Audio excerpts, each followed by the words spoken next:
What's up, everybody? It's the homie Truth Teller, the Street Reporter, and a lot of people always asking me this. This is another question I'm always asked.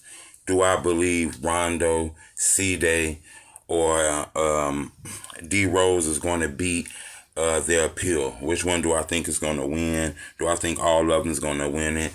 This is like one of those theoretical questions that I don't really like answering because to pick a winner ain't really feel too good on my chest to say other people gonna lose or anything like that. Because to be honest, if you do the crime, you gotta do the time. But if these guys are innocent, then I do believe, that they should probably come home.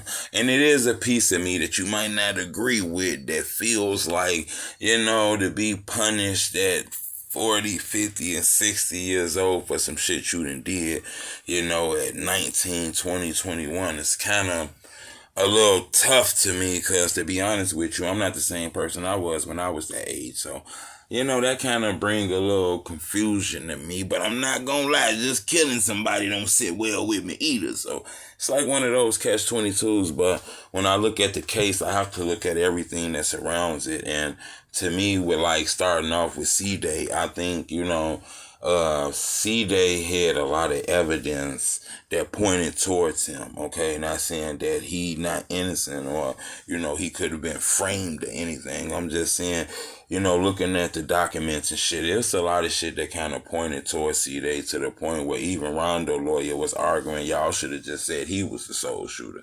You know what I'm saying? And then when I look at a person like RondoNumbaNine, I say, he was identified too, and that's another thing that's hard.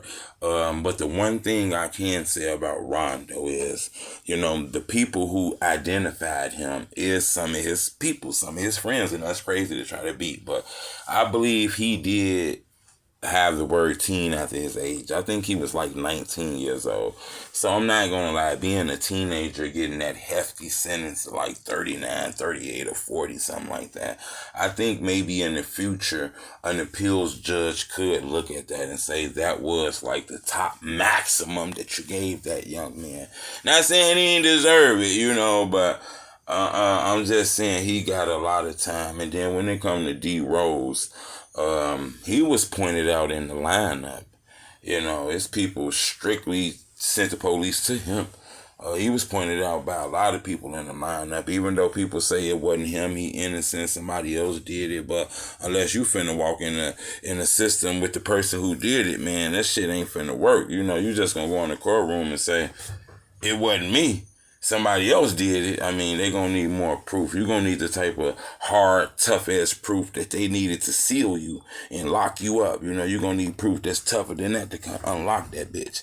So when I look at all three of them, it's kind of confusing. I'm not really sure, I think all of them got an opportunity, but I think maybe RondoNumbaNine might have the best chance only strictly because of his age.